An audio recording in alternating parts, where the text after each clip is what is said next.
Hi everybody! So today we are going to paint some really fun little figures skating, and these are fun because basically what we're going to do is um, make these little people um, show the action in their bodies just by using clumps of color.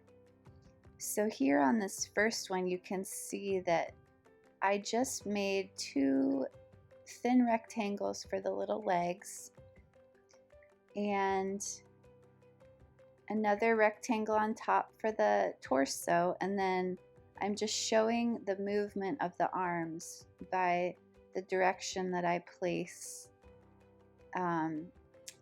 the two thin rectangles for the arms.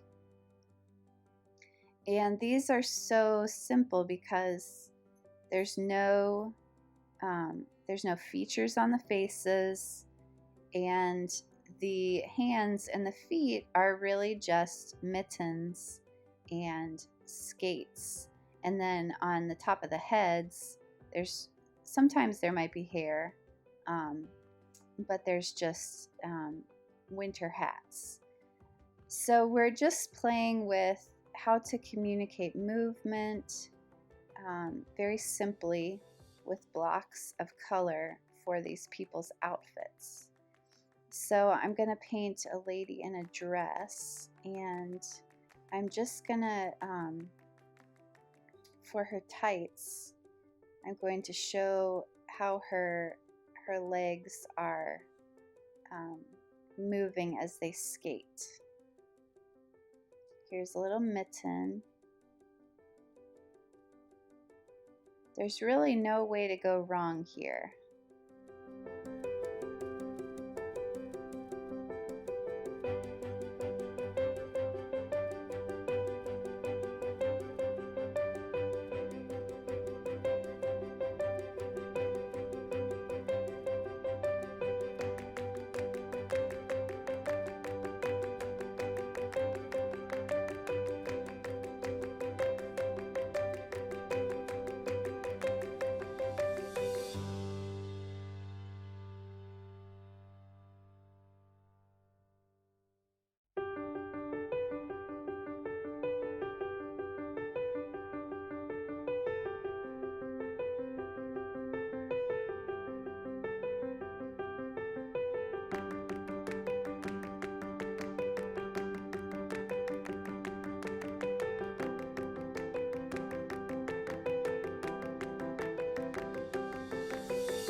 So now on this lady, I am painting her little skates on, and it's tempting to always make their little feet larger than is necessary, but they're actually fairly small compared to other parts of the body. So just keep that in mind. And let's see, I think I'm going to give her a scarf too. Scarves are fun because they kind of show the direction of movement, because you can make them flying behind the person. So if you need some reference material for these people's little actions, you know, artists always refer to something. So it used to be that artists would refer to books or real life. Of course, now there's Google. So just Google ice skater and it'll pop up all the, pictures of their various movements, and you can get an idea for different actions that your people can be doing. And you might just have to distill their actions down into a simpler shape. So here's another little girl here, and I'm going to give her a skirt. And I'm really just having fun with all these bright colors, combining them in different ways. I always kind of like clashy colors, so that's fun. And I think her back leg is going to be picked up off the ice. She's gliding here.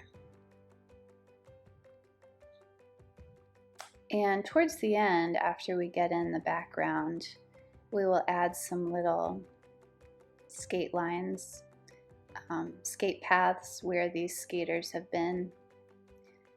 But for right now, I'm just trying to get in a variety of different people in different positions, and keeping the colors kind of harmonious. So she is going to have long hair, I think.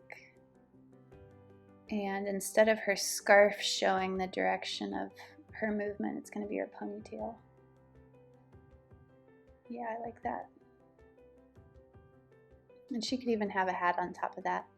So I'm just going to continue putting in my people in all different positions and actions.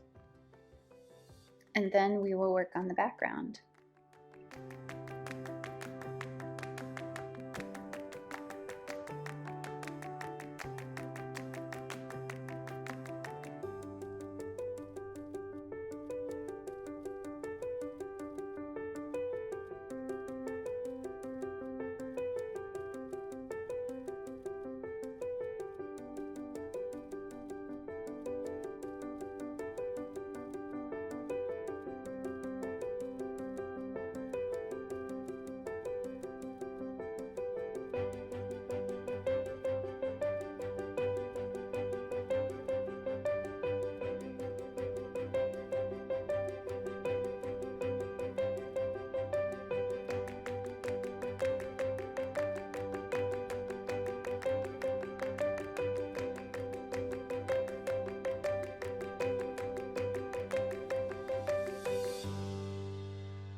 Okay, so I'm happy with all of my little people here, and now I want to ground them in some kind of scene.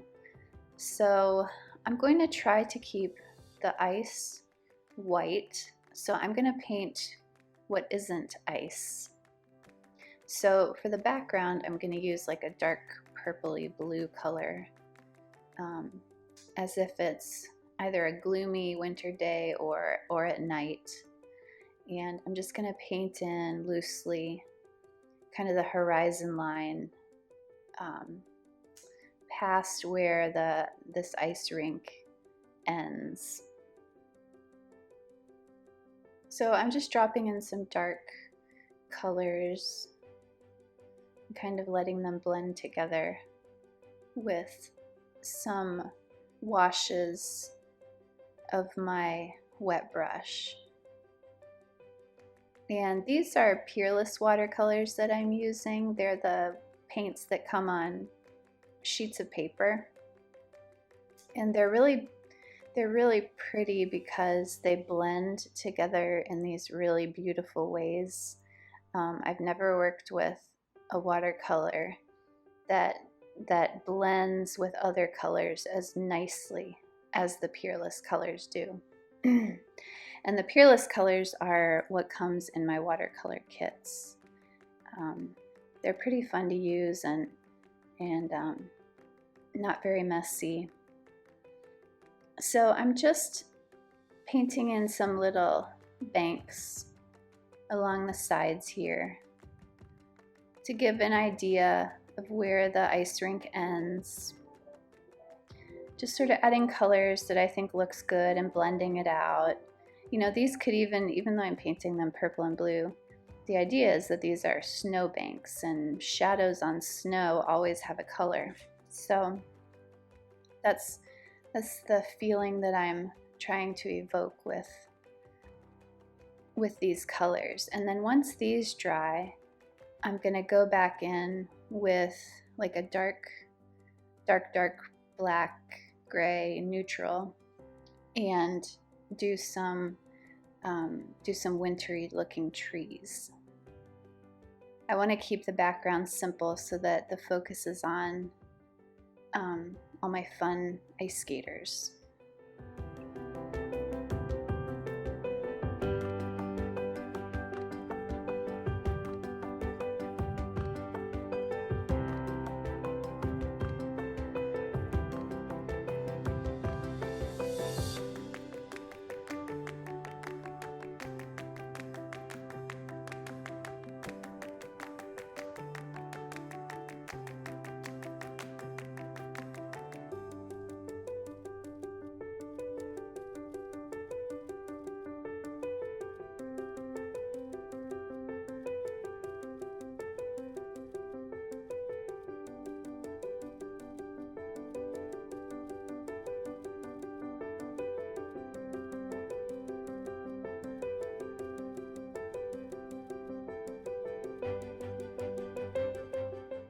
Now with this really dark that I've mixed, and you know, I didn't even really wait until the background is totally dry because I think the way the tree lines bleed into the background looks really cool. It actually makes the trees look a little bit more realistic to me when they do that. So I'm just using this really dark to paint in some little silhouettes of trees. And I might also add some grasses that have dried popping up along the banks, some little dots to kind of represent where the ground is peeking through the snow. Just adding a few little details here and there.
So in order to have some variety in my trees, I'm going to make a few evergreens with their nice Christmas tree like silhouette.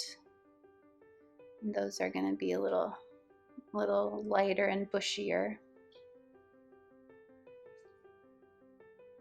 Always evaluating the balance in my picture. I'm not going to leave this one evergreen hanging out there by itself. I'm going to put at least another one somewhere in the picture. Kind of how I balanced the silhouettes of the other trees against each other. And so there's a couple little evergreens in the background, and those have a little less detail because they're farther away, and they're also a little lower on the horizon line.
All right, so I'm getting really close now.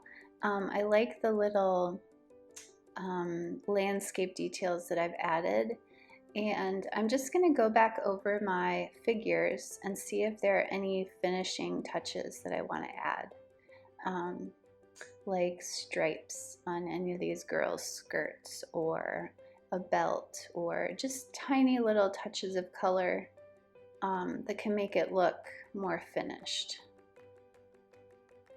She has a little scarf there. And then after I do that, I'm going to add some little ice tracks kind of behind where these skaters have been.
So I've added some stripes to scarves and some pom-poms to hats and the ends of scarves.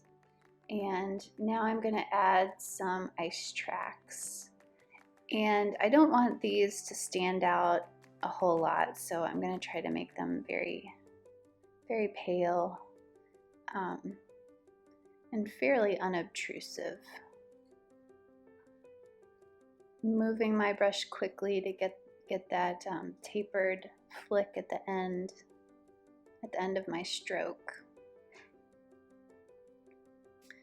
And I like how that's working out.